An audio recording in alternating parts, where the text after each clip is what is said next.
जय हिंद दोस्तों, आप सभी का स्वागत है एक बार फिर से आपके अपने YouTube चैनल यूनिक ज्ञान में। आज हम BA 6 semester history paper first का चैप्टर सेकंड पढ़ेंगे, जिसमें हमें असहयोग आंदोलन नॉन कोऑपरेशन मूवमेंट के विषय में पढ़ना है। इसके पहले हमने आपको चैप्टर फर्स्ट करा दिया है और BA 6 semester history paper first second दोनों के आपको सिलेबस बता दिए हैं और क्लासेज स्टार्ट हो गई हैं। जिसने भी नहीं देखा हो तो चैनल पर आप विजिट करेंगे, आपको प्लेलिस्ट मिल जाएगी पेपर फर्स्ट सेकेंड दोनों की। वहाँ से आप क्लासेस जो है चैप्टर वाइज देख सकते हैं। अगर आपको नोट्स चाहिए, मतलब सिलेबस आपको टेलीग्राम चैनल पर भेज दिया गया है, जहां से आप लेके सिलेबस नोट्स कर सकते हैं। ये जो टेलीग्राम चैनल है उसका लिंक आपको डिस्क्रिप्शन बॉक्स में दिया गया है, वहां से आप ज्वाइन हो जाइए, या फिर टेलीग्राम पर आप जाके यूनिक ज्ञान सर्च कर दीजिए, आपको चैनल देखने को मिल जाएगा। चलिए असहयोग आंदोलन के विषय में पढ़ेंगे। अगर आप चैनल पर नए हैं तो चैनल को सब्सक्राइब कर लीजिए, क्योंकि पूरा सिलेबस कंप्लीट कराया जाएगा। प्रीवियस ईयर पेपर आपको सोल्यूशन कराए जाएंगे, जिससे आपको पता चले किस प्रकार के प्रश्न आ रहे हैं, कौन से टॉपिक्स इंपॉर्टेंट हैं, और वो आपको तैयार भी कराए जाएंगे। मोस्ट इंपॉर्टेंट क्वेश्चंस भी बताए जाएंगे। तो चैनल को सब्सक्राइब कर लीजिए, दोस्तों के पास भी शेयर करिए, जिससे उनको भी जो है लाभ इसका मिल सके। चलिए बात करते हैं असहयोग आंदोलन के विषय में, जो कि 1920 से 1922 तक चला था। इसका क्या कारण रहा था, महत्व क्या था, एक प्रकार से इन सभी बातों को हम जानेंगे। असहयोग आंदोलन जो है वह भारत के स्वतंत्रता संग्राम का एक महत्वपूर्ण चरण जो है माना जाता है। यह आंदोलन 1 अगस्त 1920 को महात्मा गांधी के नेतृत्व में ब्रिटिश शासन के अन्यायपूर्ण कानूनों और अत्याचारों के विरोध में प्रारंभ हुआ था। इस आंदोलन का मुख्य उद्देश्य क्या था? स्वराज प्राप्त करना। यह आंदोलन पूरी तरह अहिंसक और सत्याग्रह पर आधारित था। आपको पता है, जब गांधी जी यहाँ पर आए थे, जो भी आंदोलन वह करते थे, वह ब्रिटिशियों के सहयोगी के रूप में प्रवेश यहाँ पर किए हुए थे। लेकिन परिस्थितियां ऐसी बदल गई, जिससे प्रभावित होकर गांधी जी असहयोगी बन गए और असहयोग आंदोलन का उन्होंने शुरुआत किया। 1920 ईस्वी तक भारत के राजनीतिक मंच पर हम देखें तो महात्मा गांधी जी का आगमन हो चुका था। उन्होंने इस आंदोलन को अंग्रेजों के विरुद्ध प्रारंभ किया। महात्मा गांधी ने भारतीय राष्ट्रनीति के क्षेत्र में एक सहयोगी के रूप में तो प्रवेश किया था। प्रथम विश्व युद्ध के समय उन्होंने अंग्रेजों की सहायता की, परंतु ब्रिटिश सरकार ने महात्मा गांधी को निराशा दी। एक प्रकार से वह सोचते थे कि हम अगर ब्रिटिशों का मदद करेंगे तो वह भी हमारी मदद करने की सोचेंगे, हमारे हित में सोचेंगे। ब्रिटिश सरकार द्वारा पंजाब की जो भी गलतियां हुई, जो भी जलियांवाला बाग कांड हुआ, जिसमें 400 से अधिक लोगों को जो है मार दिया गया था, जिसके कारण एक प्रकार से, और साथ ही साथ मुसलमानों को दिए गए वचनों का पालन न करने से, जैसे प्रथम विश्व युद्ध में, अभी अभी आपको सभी चीज़ें बताई जाएंगी, कारण में ये सभी चीज़ें आपको बताई जाएंगी। तो सबसे पहले हम देखते हैं जो असहयोग आंदोलन हुआ उसके क्या क्या कारण रहे थे। सबसे पहला प्रथम विश्व युद्ध, जो कि 1914 से 18 तक हुआ था। प्रथम विश्व युद्ध के समय भारतीय नेताओं ने ब्रिटेन की सहायता की थी। भारतीयों को आशा दी गई थी कि युद्ध के बाद ब्रिटेन भारत में लोकतंत्र स्थापित करेगा, परंतु ऐसा हुआ नहीं। इससे भारतीय जनता में एक प्रकार से निराशा और असंतोष फैल गई, क्योंकि जब प्रथम विश्व युद्ध हो रहा था तो भारतीय नेताओं द्वारा लगभग एक स्वर में जनता से अपील किया गया कि ब्रिटिश राष्ट्र की संकट की इस घड़ी में जनता के द्वारा ब्रिटेन को अधिकाधिक सहायता दी जानी चाहिए। युद्ध के संबंध में ब्रिटेन ने कहा था कि ब्रिटेन द्वारा लोकतंत्र की रक्षा के लिए युद्ध किया जा रहा है, और लोकतंत्र की रक्षा के लिए युद्ध किया जा रहा है, तो अगर हम जीतते हैं तो भारत में भी लोकतंत्र की स्थापना की जा सकती है, की जाएगी। अतः भारतीय सोचने लगे कि अब ब्रिटेन के द्वारा इस देश में लोकतंत्र की स्थापना अवश्य ही हो जाएगी, तो वह प्रथम विश्व युद्ध में जो है सहायता करते हैं। लेकिन ऐसा कुछ भी होता नहीं है। आगे हम देखें दूसरा क्या कारण है, खराब आर्थिक स्थिति। युद्ध का पूरा खर्चा जो है भारत पर डाला गया। इसके परिणाम स्वरूप क्या हुआ कि आवश्यक वस्तुओं के दाम बढ़ गए, अन्न और कपड़े की कमी हो गई, जनता पर अधिक कर लगाए गए। इन परिस्थितियों से जनता में अंग्रेजों के प्रति असंतोष एक प्रकार से बढ़ गया। जो भी प्रथम विश्व युद्ध हुआ, यहाँ से सैनिक तो गए ही, सैनिक के साथ साथ यहाँ पर ही जो सैनिक गए उनका व्यय भी अत्यधिक यहीं से वसूला गया था, जिसके कारण यहाँ पर आर्थिक स्थिति खराब हो गई। और आर्थिक स्थिति जब खराब हो गई तो लगभग यहाँ पर सभी चीज़ों की कमी हो गई। आवश्यक वस्तुओं के दाम जो है वह बढ़ गए, अन्न और कपड़ों की कमी हो गई, जनता पर अधिक कर लगाया गया, क्योंकि यहाँ की आर्थिक स्थिति खराब हो गई, राजकोष में पैसे नहीं बचे। राजकोष क्या कह सकते हैं, जो भी ब्रिटिश का कोष था उसमें पैसे नहीं रह गए, तो जनता पर अधिक कर लगाया जाने लगा, अधिक कर वसूला जाने लगा। तो ये सभी चीज़ें देखकर जनता में अंग्रेजों के प्रति असंतोष बढ़ गया। यह भी एक कारण रहा असहयोग आंदोलन की शुरुआत के लिए। तीसरा है बेरोजगारी और छुट्टी। छटनी।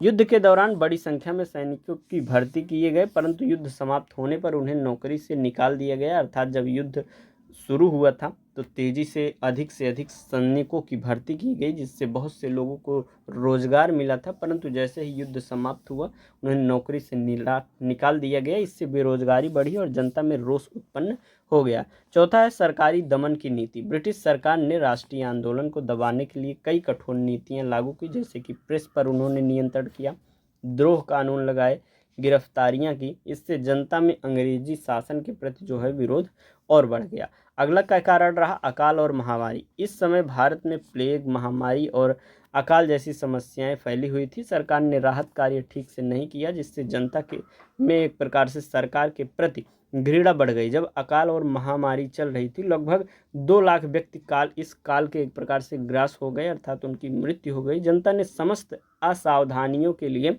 ब्रिटिश सरकार को ही जिम्मेदार ठहराया और जनता को सरकार के निकम्मेपन से एक प्रकार से घृणा हो गई, और यह भी एक कारण रहा जिसके कारण असहयोग आंदोलन में लोगों ने बढ़ चढ़कर भाग लिया हुआ था।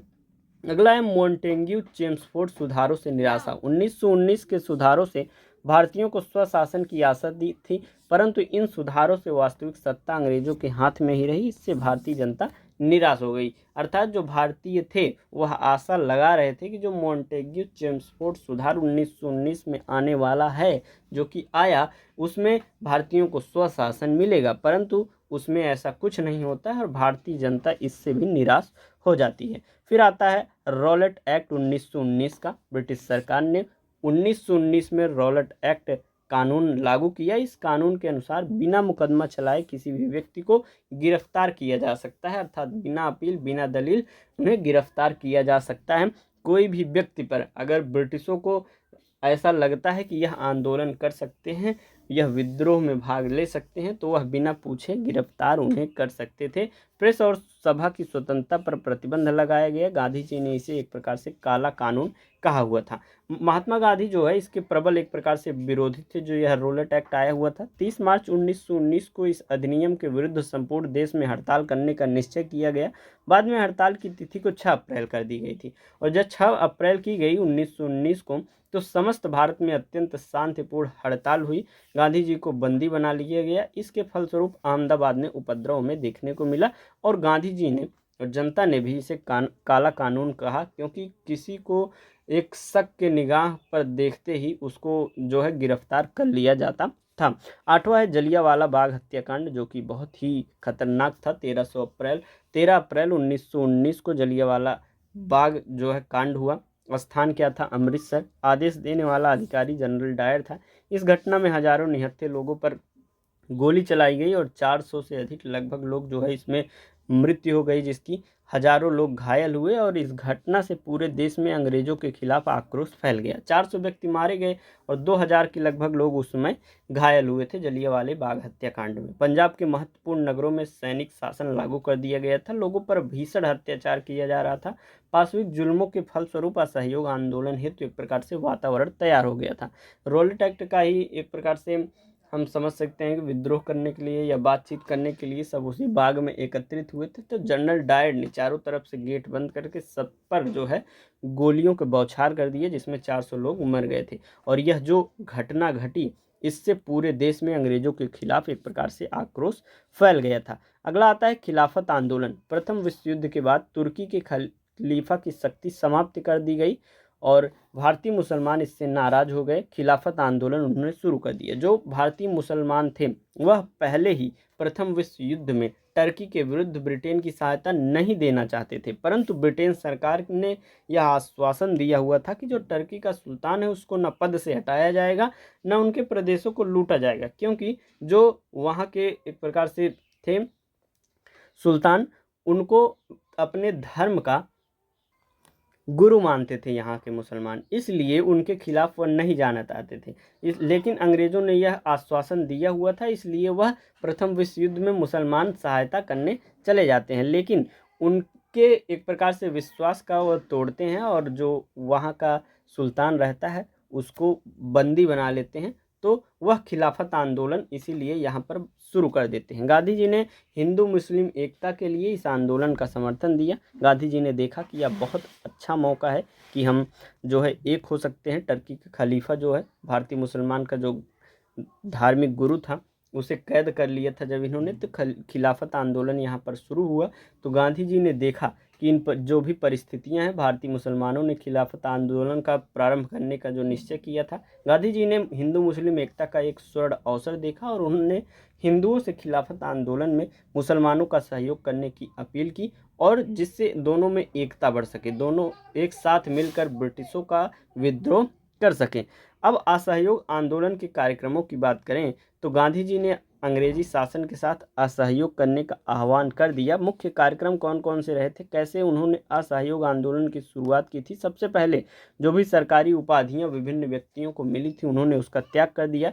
सरकारी स्कूल कॉलेजों का बहिष्कार कर दिया गया, अदालतों का बहिष्कार कर दिया गया, विदेशी वस्त्रों का बहिष्कार कर दिया गया, स्वदेशी वस्तुओं का प्रयोग किया गया तथा जैसे कि विदेश की जो भी चीज़ें थी उसका बहिष्कार कर दिया गया। और स्वदेशी चीज़ें जब चालू हो गई तो यहाँ पर कुटीर उद्योग भी शुरू हुए, विभिन्न कल कारखाने भी छोटे मोटे खुल गए, खादी का प्रचार हुआ, शराब की दुकानों का विरोध हुआ, राष्ट्रीय शिक्षा संस्थाओं की जो है यहाँ पर स्थापना हुई। जो शिक्षा संस्थान ब्रिटिश के थे उसका भी इन्होंने क्या किया, विरोध किया, और अपनी शिक्षा संस्थाओं का स्थापना इन्होंने किया हुआ था। तो इन सभी कार्यों से जो है, कार्यक्रमों से असहयोग आंदोलन जो है बढ़ता गया। अब असहयोग आंदोलन की बात करें तो कैसे उसका समापन हुआ, कैसे उसे जो है स्थगित कर दिया गया। 1922 में चौरा चौरी कांड हो जाता है, जो कि 5 फरवरी 1922 को उत्तर प्रदेश के चौरा चौरी जो स्थान है उसमें एक हिंसक घटना हो जाती है। भीड़ ने पुलिस चौकी में आग लगा दी थी और 22 पुलिसकर्मी जिसमें मारे गए थे। चूंकि गांधी जी अहिंसा के समर्थक थे इसलिए उन्होंने आंदोलन स्थगित कर दिया था। एक सप्ताह का समय अभी जो है पूरा नहीं हो पाया था इसके शुरू होते। उत्तर प्रदेश के गोरखपुर जिले में चौरी चौरा नामक स्थान पर एक दुखद घटना हो गई थी, जो कि वहां पर जो भी पुलिस थे उनको एक उनके थाने में ही क्या कर दिया गया था, जला दिया गया था। 5 फरवरी 1920 ईस्वी को कांग्रेस के नेतृत्व में जनता एक जुलूस निकाल रही थी। इसी अवसर पर एक उत्तेजित भीड़ ने 21 सिपाहियों और एक सब इंस्पेक्टर को पुलिस चौकी में खदेड़कर उसमें आग लगा दी। फलतः ये सभी लोग जल गए। यह पुलिस दल इस जुलूस को आगे बढ़ाने से रोक रहा था। जब इस हिंसात्मक कार्य की सूचना गांधी जी को मिली तो उन्होंने असहयोग आंदोलन को स्थगित करने की घोषणा कर दी, क्योंकि वे प्रारंभ से ही अहिंसक आंदोलन के पक्ष में एक प्रकार से रहे थे। तो ये अभी तक आपने क्या चीज़ें देखी, ये जो असहयोग आंदोलन है क्या था, उसके शुरू होने के कारण क्या थे और कैसे उसे स्थगित कर दिया गया, इसके बारे में हमने जाना। असहयोग आंदोलन के प्रभाव की बात करें तो राष्ट्रीय आंदोलन पहली बार जन आंदोलन बन पाया था। किसान, मजदूर और सामान्य जनता बड़ी संख्या में आंदोलन से जुड़े हुए थे। स्वदेशी वस्तुओं का उपयोग बढ़ा और विदेशी वस्तुओं का बहिष्कार हुआ। राष्ट्रीय शिक्षा संस्थाओं की स्थापना हुई। जनता में राजनीतिक जागरूकता और राष्ट्रवाद का विकास हुआ। लोगों में जेल जाने का भय एक प्रकार से समाप्त हुआ, क्योंकि जेल जाने के डर से कोई विरोध में उतरना ही नहीं चाहता था, कोई विद्रोह करना ही नहीं चाहता था। तो यह जो आंदोलन हुआ इसमें बहुत सी जनता जुड़ी। जो पहले पढ़े लिखे लोग ही इसमें भाग लेते थे विभिन्न आंदोलनों में, हमें यह भी देखने को मिला कि किसान या गरीब जनता भी उसमें जुड़ी। और एक प्रकार से सबसे बड़ा पहला जनमानस का यह आंदोलन रहा था। असहयोग आंदोलन की महत्ता की बात करें तो कांग्रेस की नीति में परिवर्तन आया। 1885 से कांग्रेस प्रार्थना पत्र और विनती की नीति अपनाती थी, परंतु इस आंदोलन ने उसने सहयोग और संघर्ष की नीति अपनाई हुई थी।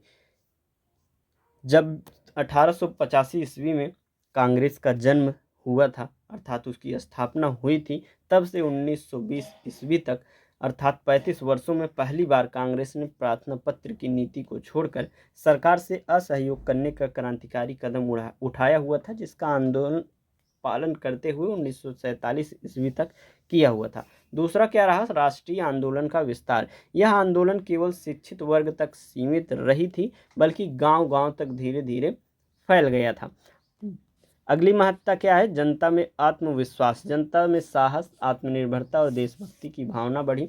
चौथा है सामाजिक सुधार। इस आंदोलन के दौरान छुआछूत के खिलाफ अभियान हुआ, शराब की दुकानों का विरोध हुआ और खादी और स्वदेशी प्रचार एक प्रकार से हुआ था। ये तो आपने महत्ता देखी। महत्ता में ही इतिहासकारों ने भी अपने कुछ राय दिए हुए हैं, जिसमें सुभाष चंद्र बोस ने कहा हुआ है, सुभाष चंद्र बोस कहते हैं कि जो असहयोग आंदोलन है उसने कांग्रेस को एक क्रांतिकारी संगठन में बदल दिया है।